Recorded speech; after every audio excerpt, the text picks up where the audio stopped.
পশ্চিমবঙ্গের বিভিন্ন প্রান্ত থেকে যে সমস্ত নেতৃত্ব এখানে উপস্থিত আছেন, তাদের সকলকে আমার তরফ থেকে আজকের দিনের অর্থাৎ অটল জয়ন্তীর অনেক অনেক শুভেচ্ছা এবং গৈরিক অভিনন্দন জানাই।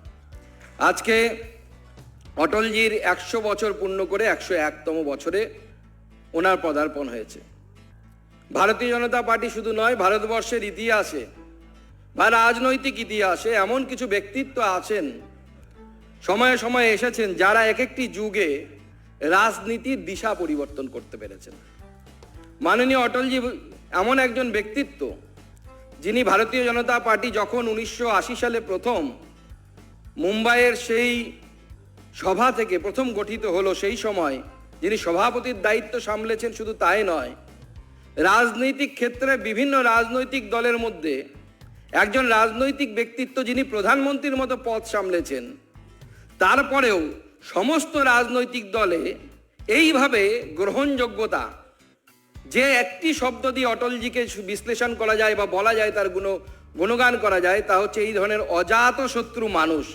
বিভিন্ন রাজনৈতিক আঙ্গিনায় এরকম রাজনৈতিক ব্যক্তিত্ব ভারতবর্ষে খুব কম জন্মেছেন বলে আমি মনে করি। তার মতো ব্যক্তিত্ব, যে ব্যক্তিত্ব অজাত শত্রু, প্রত্যেকটি রাজনৈতিক দল, মতের, পন্থের, সমস্ত কিছু দিক থেকে তারা পরস্পরের বিরোধিতা, আমাদের বিরোধিতা ছিল, কিন্তু তারা পর্যন্ত অটলজির সেই অসামান্য চিন্তাধারা, অসামান্য বাগ্মিতা তাদের সকলকে প্রভাবিত করেছেন এমনভাবে যে ইররেসপেক্টিভ অফ পার্টি লাইন সবাই অটলজিকে শ্রদ্ধার সাথে স্মরণ করতেন। অটল বিহারী বাজপেয়ী বহু মানুষের জীবনে রাজনৈতিক পরিবর্তন এনেছেন। উনি রাষ্ট্রীয় স্বয়ংসেবক সংঘের প্রচারক হিসাবে যখন জীবন শুরু করেছিলেন, তাকে রাজনৈতিক কাজের জন্য শ্যামাপ্রসাদ মুখার্জির সাথে দেয়া হয়েছিল। শ্যামাপ্রসাদজির আত্মসহায়ক হিসেবে তিনি বহুদিন কাজ করেছেন। ডক্টর শ্যামাপ্রসাদ মাননীয় বিরোধী দলনেতা আমাদের মাঝে উপস্থিত হয়েছেন, ওনাকে জোরে হাততালি দিয়ে একবার স্বাগত জানাবেন। মাননীয় শুভেন্দু দাকে আসন গ্রহণ করার জন্য অনুরোধ জানাবো।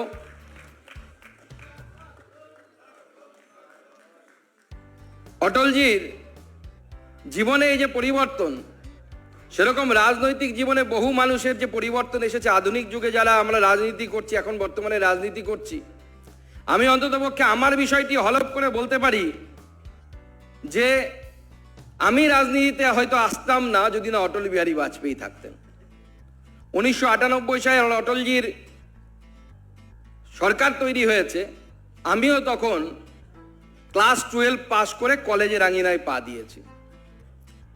সেই সময় অটলজির সেই বাগ্মিতা, যে বাগ্মিতা সবাইকে মুগ্ধ করত বারবার, সেই বাগ্মিতা আমাকেও মুগ্ধ করেছে। প্রতিদিন দুপুরবেলা এসে যখন লোকসভা চলতো, তখন লোকসভা টিভি বা দূরদর্শন টিভি চালিয়ে অটলজির ভাষণ শোনা এবং সেই ভাষণগুলোকে বারবার মনে রাখা।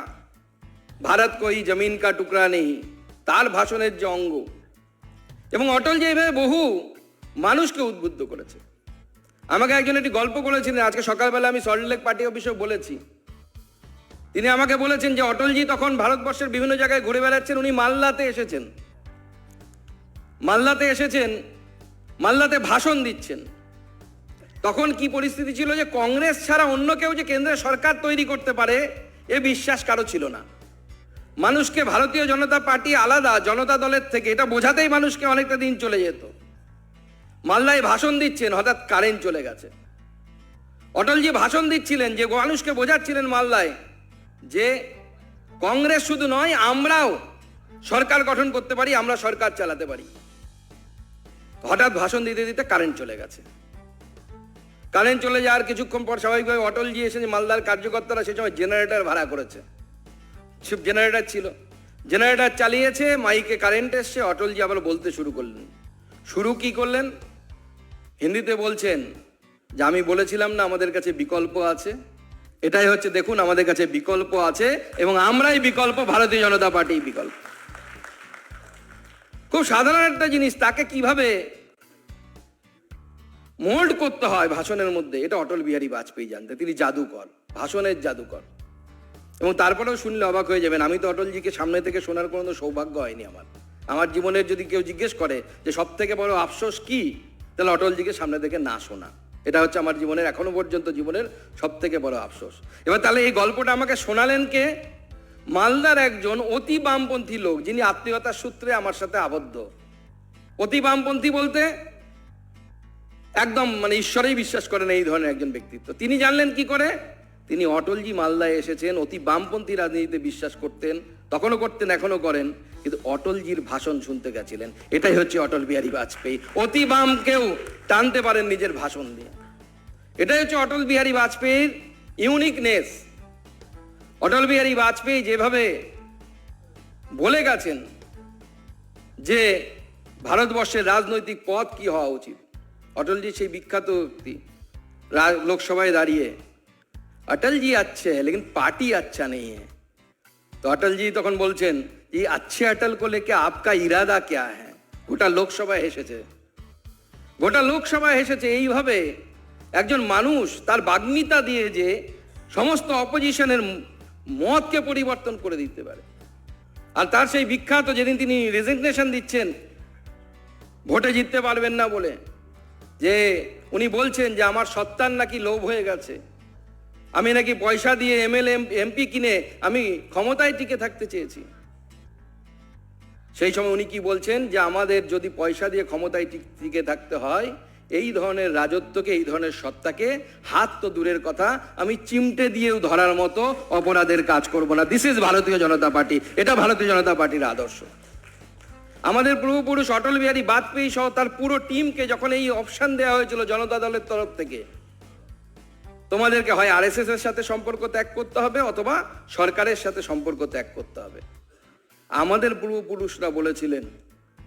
অর্থাৎ আমাদের আমরা যাদের উত্তরসূরি অটলজি সহ অন্যান্যরা, তারা কিন্তু বলেছিলেন যে সত্তা অর্থাৎ ক্ষমতা আমরা ত্যাগ করতে পারি, কিন্তু আমরা কিন্তু আদর্শের সাথে কোনো বেইমানি করব না, আদর্শের সাথে কিন্তু কোনো ধরনের কম্প্রোমাইজ করব না।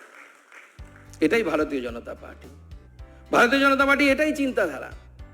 ভারতীয় জনতা পার্টি এই চিন্তাধারাতেই বিশ্বাস করে যে আমরা আদর্শবোধের উপর উদ্বুদ্ধ একটি দল, যাদের লক্ষ্য হচ্ছে রাষ্ট্রায় নমো ইদং ন মম, আমার জন্য নয়, রাষ্ট্রের জন্য সমস্ত কিছু, রাষ্ট্র সর্বোপরি, দেশ প্রথম, তারপরে পার্টি, যদি জায়গা থাকে সেলফ লাস্ট। এটাই হচ্ছে ভারতীয় জনতা পার্টি।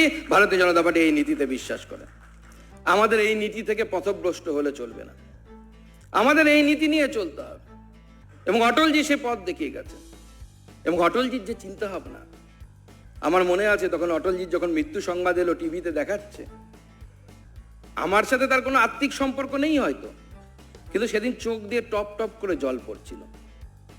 আর মৃত্যুকে কোনো কবি, বাঙালিরা এমনিতে আমরা অনেক কবিতা পড়ি, আমাদের এখানে অনেক বিশিষ্ট কবি হয়েছেন, কিন্তু মৃত্যুকে এইভাবে দেখা, मैं जी भर जिया मैं मन से मरूं, এই লাইন একমাত্র অটল বিহারী বাজপেয়ী লিখতে পারেন। রবীন্দ্রনাথ লিখেছিলেন মরণ হে তুব মম শ্যাম হে, মরণকে শ্যামের সাথে তুলনা করেছিলেন রবীন্দ্রনাথ ঠাকুর।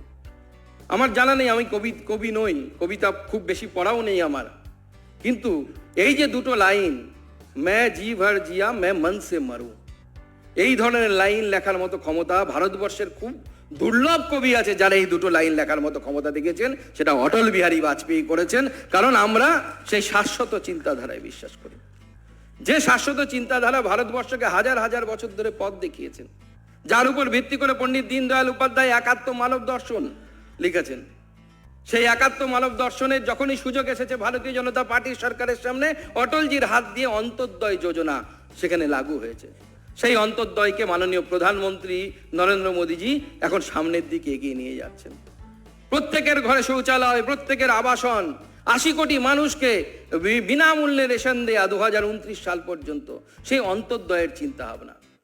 ভারতীয় জনতা পার্টি বিশ্বাস করে আমাদের আর্থিক নীতি এমন হওয়া উচিত যে আর্থিক নীতি, আর্থিক যে লাইন বা ফিনান্সিয়াল যে কিউ, সেই কিউয়ের শেষ প্রান্তে অবস্থিত গরিবের রান্নাঘর পর্যন্ত ভারতীয় জনতা পার্টি পৌঁছে যায়। তার রান্নাঘর চালানোর দায়িত্ব ভারতীয় জনতা পার্টির সরকার নিতে চায়। নরেন্দ্র মোদী সেটাই করে দেখিয়েছে।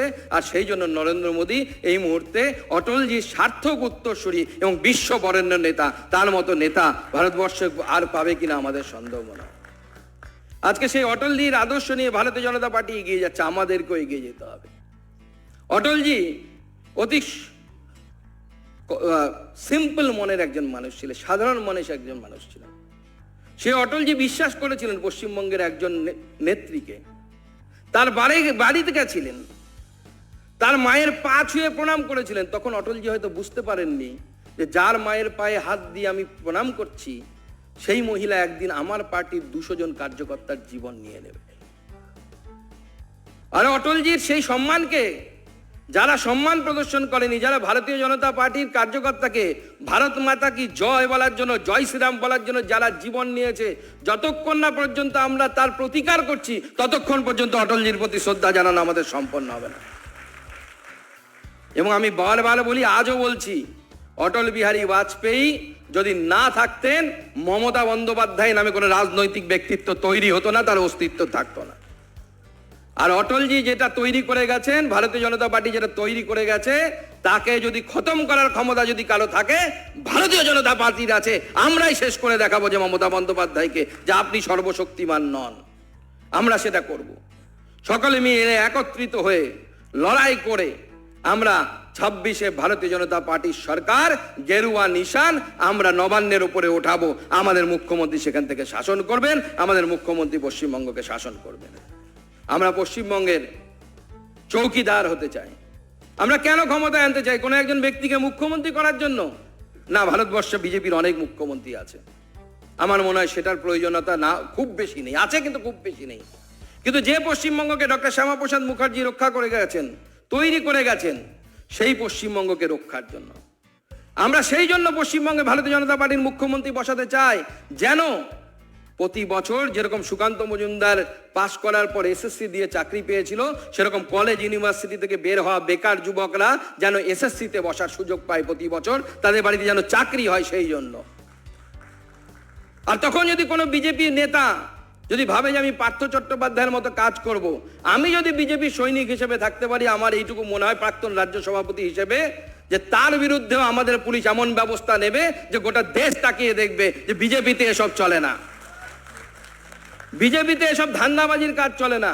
সেজন্য আমরা বলি কান্ট্রি ফার্স্ট, দেশ সবার আগে। আমরা প্রতি বছর এসএসসির মতো ব্যবস্থা করতে চাই। আমরা চাই যে যখন এই পশ্চিমবঙ্গের কোনো শিল্পপতি আসতে চাইছেন না, টাটা পালিয়ে যাচ্ছে, পালিয়ে গেছে, ইনফোসিস আসে না, রিলায়েন্স আসে না, প্রতি বছর বিজিবিএস হয়, আর সেখানে মুখ্যমন্ত্রী বলেন আমি সবাইকে লক্ষ্মীর ভান্ডারে 1000 টাকা 1200 টাকা দিচ্ছি, আর তা দিয়ে ঘুগনি বানাও, তোমার বউকে বলো ঘুগনি করে দাও, আর তুমি রাস্তায় বিক্রি করো। মাননীয় মুখ্যমন্ত্রী, আপনি একজন MA pass, MSc pass, MCom pass, BCom pass ছেলে মেয়েকে ঘুগনি বিক্রি করতে বলছেন, আর আপনার 12 পাস ভাইপো সে কয়লা বিক্রি করে কোটিপতি হবে। এটা চলতে পারে না, এটা আমরা চলতে দেব না। ভারতীয় জনতা পার্টি বিশ্বাস করে যে সমস্ত গ্র্যাজুয়েট বেরোচ্ছে তাদের হাতে কাজ চাই। কোথা থেকে কাজ আসবে? আজকে দেখুন উত্তরপ্রদেশে আমাদের সরকার আছে, যে সমস্ত প্রান্তে আমাদের সরকার আছে, সেই উত্তরপ্রদেশের সরকার, যে উত্তরপ্রদেশে সন্ধ্যেবেলা হলে এক সময় রাত্রে মহিলারা বেরোতে সময় পেত, সাহস পেত না, আজ সেই উত্তরপ্রদেশে এই মুহূর্তে আমাদের ডিফেন্স করিডোর হতে যাচ্ছে। উত্তরপ্রদেশ থেকে তৈরি হওয়া ব্রহ্মস মিসাইল ভারতবর্ষ নয়, পৃথিবীর বিভিন্ন দেশে ভারতবর্ষ এক্সপোর্ট করছে। এটা হচ্ছে বিজেপির নীতি, বিজেপির চিন্তাধারা। আমরা চাই সেটা পশ্চিমবঙ্গ। আমি কিছুদিন আগে আমি এখানে বলে শেষ করব, আমাকে মাননীয় প্রধানমন্ত্রী স্লোভাকিয়াতে পাঠিয়েছিলেন। সেই স্লোভাকিয়া যে রাজধানী বাটিস্লোভা, সেই বাটিস্লোভার পাশে নেত্রা বলে একটি জায়গা আছে, আমি সেখানে গেছিলাম। সেখানে যে জাগুয়ার, ডিফেন্ডার সব দামি দামি গাড়ি তৈরি হয়, সেই কোম্পানিটি টাটা কিনে নিয়েছে বিগত কয়েক বছর আগে। তারা ভারতবর্ষে তাদের প্রথম ইউনিট তৈরি করতে চলেছেন। কোথায় আসবেন? মহারাষ্ট্রে, যেখানে বিজেপির সরকার আছে। পশ্চিমবঙ্গের কথা কিন্তু ভাবছেন না।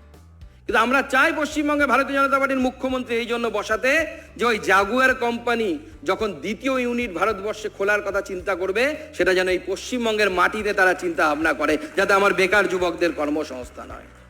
এই জন্য ভারতীয় জনতা পার্টি সরকার এই পশ্চিমবঙ্গে তৈরি করা দরকার। আর সব থেকে বেশি গুরুত্বপূর্ণ কাজ, আমার লক্ষ্মীর ভান্ডার, আমার শিল্প, আমার এসএসসি কিচ্ছু থাকবে না, আমার মন্দির কিচ্ছু থাকবে না যদি না মাটি থাকে। আর এই পশ্চিমবঙ্গের মাটি যেন দীপু দাসদের মতো জ্বলন্ত হিন্দুদের পোড়ার জায়গা না হয়, বদ্ধভূমি না হয়, চিতা না হয়, তার জন্য ভারতীয় জনতা পার্টির লড়াই, এবং সেই জন্য আমরা পশ্চিমবঙ্গে ভারতীয় জনতা পার্টির মুখ্যমন্ত্রী বসাতে চাই। আপনাদের কাছে এই দু চারটি কারণ, অনেক বক্তা আছেন, আমাদের রাজ্য সভাপতি আছেন, আমাদের বিরোধী দলনেতা আছেন, তারা বলবেন, তাই আমি আমার বক্তব্যকে দীর্ঘায়িত করব না। সকলে মিলে আসুন, সকলে মিলে কাজে নামি, লড়াই করি, আর এমন এক বাতাবরণ তৈরি করি আগামী দিনে যাতে ভারতীয় জনতা পার্টির সরকার, মাননীয় মুখ্যমন্ত্রী তার ভারতীয় জনতা পার্টির সরকারের চাপে তার ক্ষমতা হারানোর আগেই যেন পশ্চিমবঙ্গ ছেড়ে রাজনৈতিকভাবে পালাতে বাধ্য হয়, সেই পরিবেশ নির্মাণ করি। সবাইকে নমস্কার, সবাই খুব ভালো থাকবেন। ভারত মাতা কি, ভারত মাতা কি, ভারত মাতা কি। অটল জি লহ প্রণাম, অটল জি লহ প্রণাম। বন্দে মাতরম, বন্দে মাতরম।